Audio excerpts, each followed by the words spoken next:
గా వచ్చేసారు. ఈ కాక్రోచ్ గాళ్ళు నిజమైన కాక్రోచ్ గాళ్ళే అవుతారు వాళ్ళు. ఇప్పుడు విషయం ఏంటంటే ప్రతి తరంలో కూడా ఒక అడమెంట్ క్యారెక్టర్స్ ఉంటాయి. కొన్ని అడమెంట్ గా బిహేవ్ చేస్తారు వాళ్ళు. అమ్మా నాన్న అంటే అమ్మా నాన్ననే ఎందుకు అనాలి, వాళ్ళకి పుట్టినంత మాత్రం మనం వాళ్ళకి బాధ్యతగా ఉండాలనే వాళ్ళు లేడా ఈ దేశంలో? అమ్మల్ని చంపేవాళ్ళు, నాన్నల్ని చంపేవాళ్ళు, పిల్లల్ని చంపేవాళ్ళు లేరా ఈ దేశంలో? ఎందుకు నిన్న మొన్న కూడా తల్లిని చంపిన కొడుకులు అనేది ఈ మధ్య రోజుకు ఒక వార్త వస్తున్నాం నడుస్తున్నాయి కదా. అంటే అర్థం ఏంటి ఇక్కడ? బేసిక్ గా మనం అంత ఇర్రెస్పాన్సిబుల్ బ్యాచ్ కూడా ఉంటారు మన మధ్యన. ఇర్రెస్పాన్సిబుల్ బ్యాచ్, ఈ ఇర్రెస్పాన్సిబుల్ ఇడియట్స్ క్రియేట్ చేసే ఉద్యమాలు ఇవి.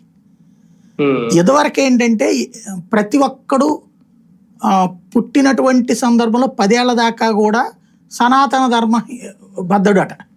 ఎందుకు? అప్పటిదాకా స్కూళ్ళకి తీసుకుని వెళ్తారు, గుళ్ళకి తీసుకుని వెళ్తారు అమ్మా నాన్నలు. 10 దాటిన దగ్గర నుంచి కమ్యూనిస్ట్ అంట. ఎందుకు? అప్పటి నుంచి నిలదీయడం. ఏంటి అమ్మ నేను అడిగినంత పెట్టలేదు, లేకపోతే చెల్లికి ఎక్కువ పెట్టింది నాకు తక్కువ పెట్టింది, తమ్ముడికి ఎక్కువ పెట్టింది నాకు తక్కువ పెట్టింది, తమ్ముడికి అన్నయ్యకి అది కొని పెట్టడం ఏంటి, నాకు ఇది కొని పెట్టడం ఏంటి, ఇట్లాంటి మాటలు వస్తాయి. అది రెవల్యూషనరీ టైం. అది దాన్ని కమ్యూనిస్ట్ బ్యాచ్ అనమాట. మనం అప్పుడు 20 దాకా అట్లుంటది. 20 వచ్చిన తర్వాత మనందరం